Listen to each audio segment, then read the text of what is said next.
Fierce Love is aimed at helping you and your current or future partner navigate beyond the accepted platitudes about love and replace those long accepted notions guaranteed to get you in trouble with insights that make a whole lot more sense.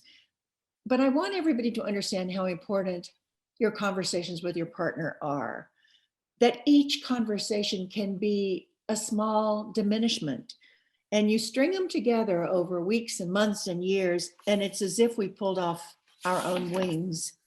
So as Rumi wrote in his poem, A Night Full of Talking, you have to do some hard things for that swan to spread her wings, those beautiful wings. And so in Fierce Love, I'm answering the questions. How do we get our wings back? How can we wake things up when we're no longer lovers, we're just housemates? Why does it take so little to send love running out the door? Why are our conversations so careful? Why do we leave so much out when we are supposedly telling the truth? Why can't or don't we say what we're really thinking and feeling? And what is the conversation that we've been unable to have that if we could have it, could change everything? So those are those are the questions that I really want to address in the book, and I do address in the book. And one of the conversations is, it's not you, it's me. And this is when we apologize. This is when we go to our partner and we say, earlier today, I think I sort of snapped at you when you asked me a question, and that probably didn't feel very good to you and didn't feel very good to me either. And I'm sorry. That was wrong of me. I apologize for that. And it's not good to say, I did this. I'm sorry I did this, but I did this because you blah, blah, blah, blah, blah. That is not an apology. We're sort of, again. Almost, we're justifying our behavior with something that they did, flicking it around from us to them. Yeah. And that is just not an apology. And so, and also we need to take ownership. I remember so often listening to politicians say something like, mistakes were made. And I think, there's no actor here. Wouldn't it be wonderful if those pesky mistakes would stop making themselves? Mm-hmm. I mean, I think I have to say, I made a mistake. I was wrong about this. I get that. I see that. And I want to correct that, and I want to do better, and I know I can do better. So I apologize. I hope you'll forgive me. And again, Gina, you point out tone of voice. Tone of voice is so important. It really is. I mean, whatever your voice is, whatever you sound like, you know how to soften your voice in a way that this is a conversation that someone would feel okay joining, rather than, where is this headed? Is this going to some dark, scary place? Is this going to turn into some kind of an argument? Or is my partner upset or angry or whatever? So coming into this, even this one, like, I blew it. I'm sorry. I was wrong. It's powerful. We don't hear people say that enough. And take the idea of taking ownership and the idea of practicing even that apology, maybe in the bathroom or outside in the back garden or someplace separately, so you can even get the rhythm of how that voice sounds, so that you don't screw it up in front of the partner. Well, that's a good idea. It's a good idea to practice it. Yeah, I do, but whenever something like this is new to someone, I do say, yeah, here are some words you can use. Now go out in your backyard and say them and see how they feel coming out of your mouth, and change them to sound like you, if need be. And also, what is your tone of voice? What is the expression on your face? Is your face all screwed into some kind of angry, upset face, or is it a relaxed, pleasant, smiling, inviting face? And that's important. And I think sometimes we just don't even realize how important our tone of voice is. And I know that I have to explain to people what I want to share with you I'm so passionate about it. It might come across as anger. I'm not the least bit angry. I'm just passionate. And sometimes just explaining that really helps take the curse off of it, of a misinterpretation on somebody's part.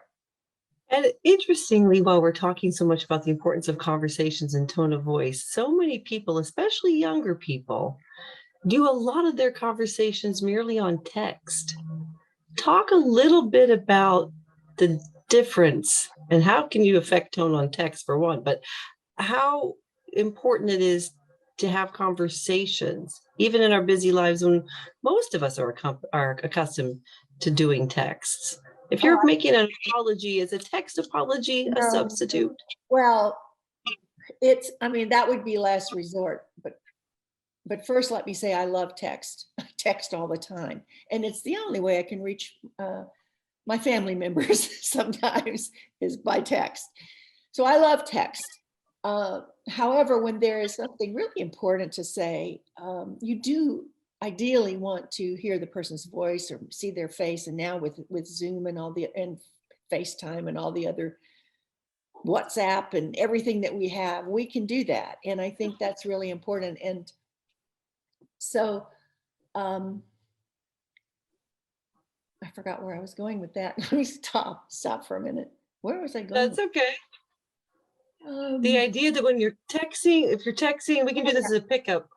Yeah. By the way, you know, so when you're texting, you're sending messages, but when you're speaking, you're also sending messages. And the tone of voice and how you are taking that responsibility on, because it's not you, it's me, is the subject matter here. What are some of your recommendations around those? Well, for one thing, text, if all I have are words on a screen, then I will add the tone of voice that I think they represent. I will add my own interpretation on what this really means. So that's why people use so many emojis in text, you know, the happy face, see, I am not angry, I'm smiling, or whatever it is. And I'm not against emojis, but sometimes just, especially if I'm going to apologize, it's really worth it to try to have the person be able to see me or at least hear me, because there is a stronger message when we hear a voice than just words on the page. I mean, you can use all the emojis in the world. It's just not quite the same as hearing someone say, I am so sorry for saying that or doing that. That was just not me at my best. I don't feel good about it. And I hope you'll forgive me. That is, I mean, who can resist that, right? Yeah, well, and it like reminds me of what you were saying about the politicians when they say mistakes were made, which is very passive and not taking ownership. When we're brave enough to actually use our own voice and to be hopefully even face to face with our partner as we're apologizing, yes, like you said, who can resist that? Because we are being humble and we are coming forward and we are having courage to take that extra step to be there and wait to see what happens after we say that. And I would imagine, I was gonna say, imagine that has a real impact with the partner. Yes, and I just thought of something that I really like. Louise Penny is a writer in Quebec, and she has a series about Inspector Gamache, who's the head of the Sûreté in Quebec. And he's this wonderful character I've totally fallen in love with. And he advises the people who are on his team that it's important to learn how to say, I was wrong. I need help. I don't know. You know, he just gives some really good advice. And also, before you say anything, ask yourself, is it true? Is it kind? Does it need to be said? And I mean, what wonderful advice from this fictional character in all these little murder mysteries that take place in Quebec. So I do think it's powerful. It's powerful when you hear someone say, I blew it. And especially, you know, in the business world, it's very rare for a leader to say, I blew it. I didn't get this right. And they don't say that because they're afraid people are going to judge them. But actually what happens is the opposite. Everybody circles the wagons because we're drawn to someone who will admit that they made a mistake. And just acknowledging that, again, fresh air comes into the room. And this person is human, and they haven't put themselves on some kind of pedestal. So I think we have to ask ourselves, when was the last time I apologized to anybody for anything? And if it's been a really long time, it's probably time to think about, okay, who does deserve an apology from me, and extend it. Wonderful. And that is the "it's not you, it's me" concept. But you also have in the book, in the same section, the "it's not me, it's you" Yep. Yep. notion. What's that all about? So, let's assume you've had the other conversations earlier in Fierce Love. You've talked about, you've gotten your own life working for you. You've talked about your conditions. You've really shared a lot of really great things with one another, and you yourself are speaking and behaving in ways that would attract love, if it happened to be in the vicinity, to want to hang out with you. You're being that person, and yet your partner, or this person you're dating or married to or whoever, has done something or said something that just did not land well at all. And I think where we get in trouble is, as human beings, we make up stories about other people and behave as if our stories are true. So somebody says something or does something, we lay our own interpretation on that, and we decide that that's what this means. And so we don't give feedback sometimes because we're just so upset. We've taken it to a whole different level that it didn't even deserve. Or we go share it with all of our friends, and they add fuel to the fire. We've never talked to the partner. Keep going. Exactly. So it's really important to be able to say, let me tell you what I just heard. And, I just, you just said so-and-so, that didn't feel really good. Can you tell me what's going on? Full stop. So for example, we teach this to our corporate clients. Let's say I had an example of this when we were still in our offices in Pioneer Square in Seattle before COVID, before we all went virtual and everything. We were all in our offices, and I was walking past one of our salespeople who was just yelling into the phone. And I'm thinking, what the heck is going on? And when he got off, I said, was that a client you were talking with? And he said, yep. And so I could have just gone off on him, right? I could have said, what did you were? This is unacceptable. We do not yell at her. And I just said, well, you were practically yelling. Can you tell me what's going on? And he said, oh yeah, she has a serious hearing problem and she refuses to wear hearing aids. And she's always saying, wait, I can't hear you. Speak louder, speak louder. And I always end up practically yelling, and it's frustrating and exhausting, and I love her very much. Susan, that example of your interpretation of it, had you gone in a direction of accusation, or here's how frustrated I am with you, you could have really made a misstep with this particular well-deserving, hardworking employee of yours. Oh, what a great story for you. Again, the reminder for us, though, is that our first instinct may not be right. Yeah. And we may need to have that calm way of asking what an open-ended question is, and then stop talking. And stop talking. That's really key. Many of us will run past the finish line on that and not get the answers.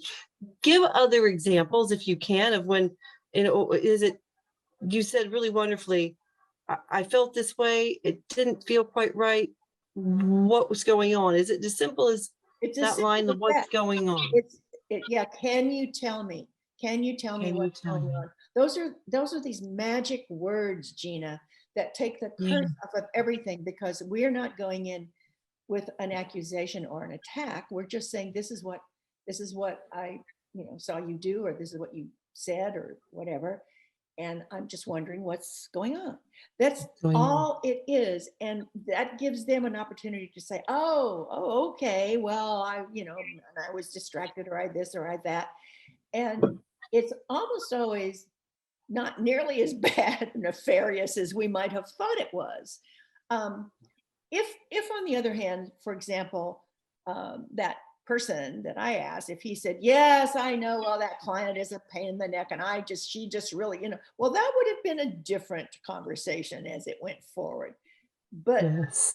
It didn't need to be. And so often it doesn't need to be. We have got to catch ourselves in the act of making up a story about someone, what they said, what they did, and stop ourselves and just ask, this is what I saw, this is what I heard.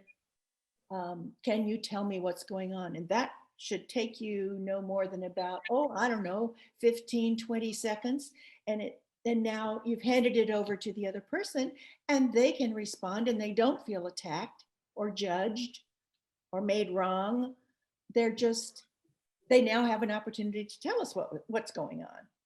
Yeah, we can ignite things in a relationship simply by that first move that we make. If we make it without thinking, or without pausing to reflect or think about, like you said, asking that question first. And even if we can start to get some of your concept that you put out so well in the Fierce Love book about, this might be it's not me, it's you moment. Therefore, why don't I pause, ask, hey, what's going on? I saw this. Hey, what's going on? Once we can visualize the technique, we can actually deploy it. I don't mean to make it sound like the tactic, but we're getting, again, more purposeful with our conversations. So we give the relationship that chance to be enriched, as opposed to putting it in a box of our own making. That's exactly right. We totally take the curse off of giving feedback. Most people hate the idea of feedback. If somebody comes up to me and says, I've just done something, maybe I've given a talk or whatever, and they say, would you like some feedback? I want to say, absolutely not. I don't want any feedback. Yes, as long as it's positive. I only want good. Yeah.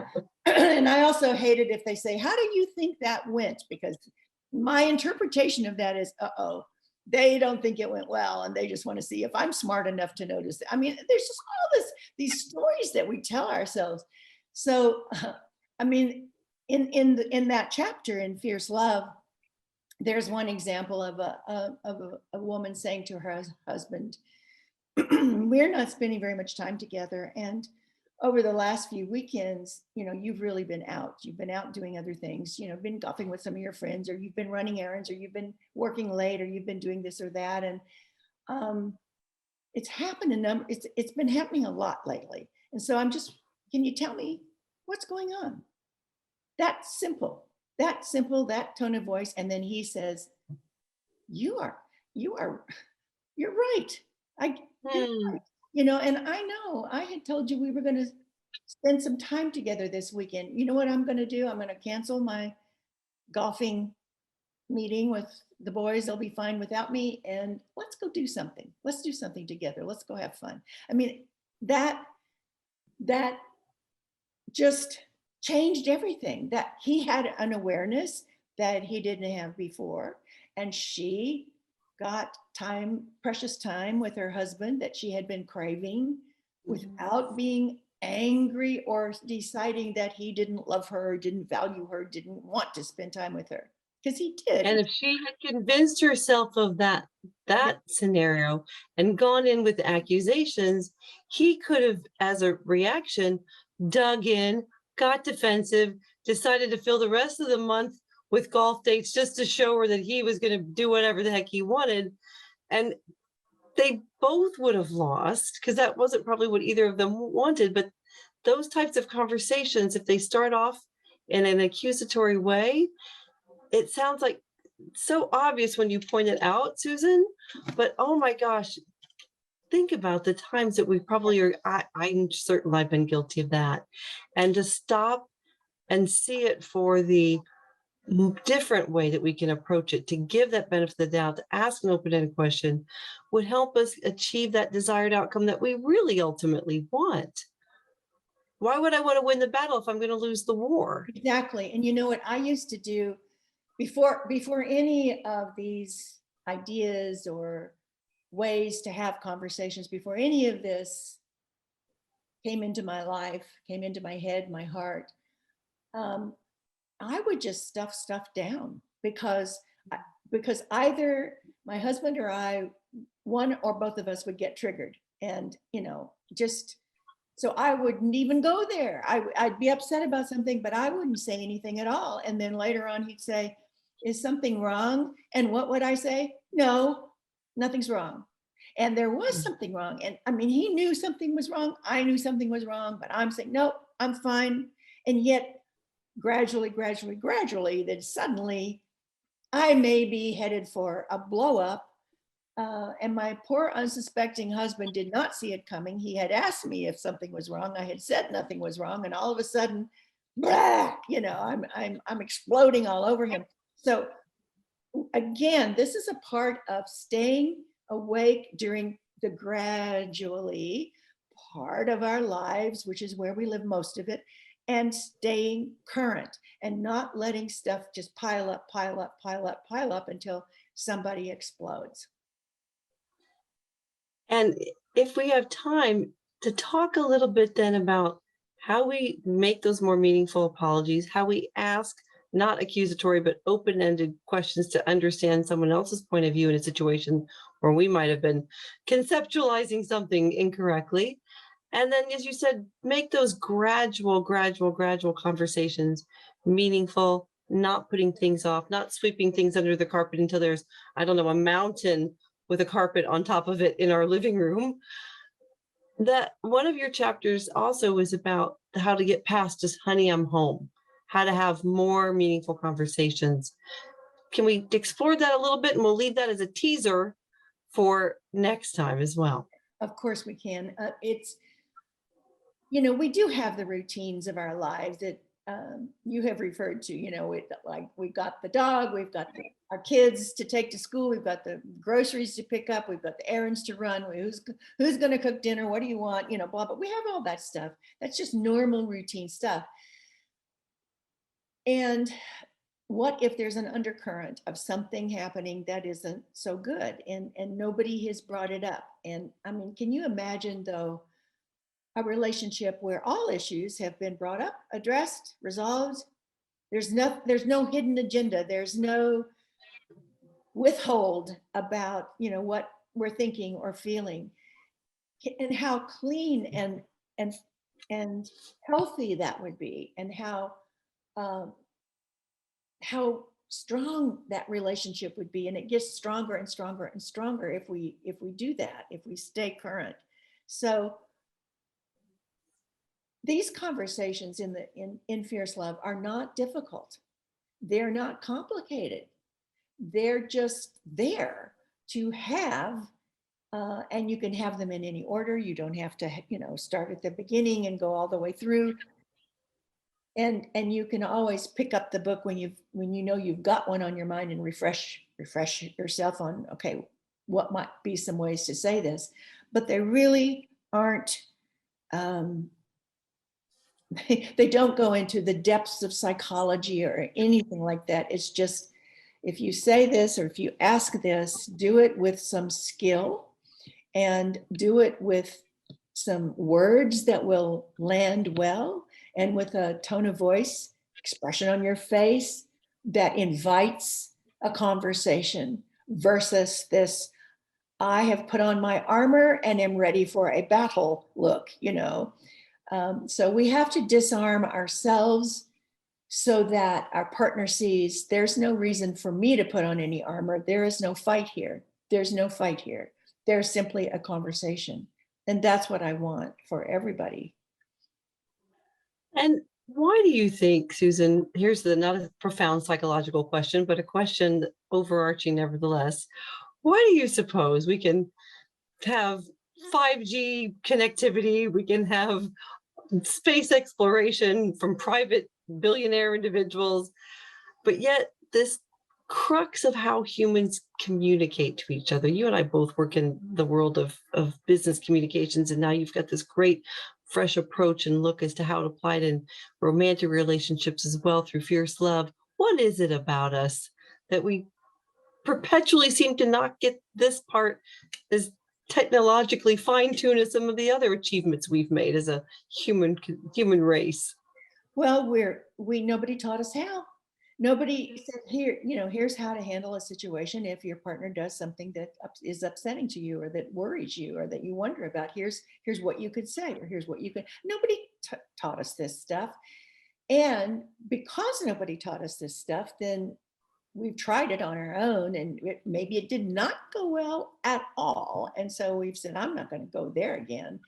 Why wreck another weekend? I'm just not going to bring this up. Meanwhile, we are headed towards a suddenly that neither of us really wants. And in the how do we get past honey, I'm home conversation, which we'll talk about on another podcast, that is how, so how do you be truly helpful to your partner in a way that your partner will feel very furthered, very respected, totally seen, helped by the conversation?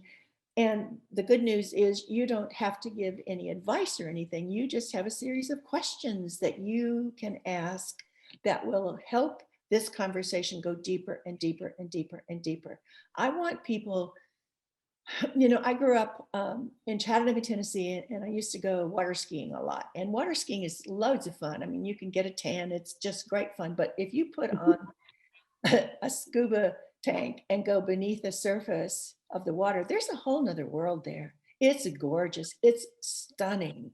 So whether you've scuba dived or you've just snorkeled, you know that underneath the surface, there's this amazing world. And that's how I feel about conversations in the corporate setting. So often when they're trying to surface something, what they end up with is just more surface. They don't get below the superficial topic into what is the most important thing we should be talking about. And that conversation has been adopted by coaches all over the world. And so I offer a version of that for couples to have that will take you into those beautiful deep blue waters, those ocean waters out there where all things are possible. Oh, Susan, once again, bringing the imagery of your incredible storytelling background and your way to help us see that we can go deeper and that it's not going to be as painful as we might have been imagining if we just learn. And like you said, many of us haven't been taught this, and it doesn't just happen to come naturally. So there's so many practical tools, so many great tips. And again, Fierce Love, the podcast, you can find it on any of the places you find all your other great podcasts. Make sure to mark it and bookmark it.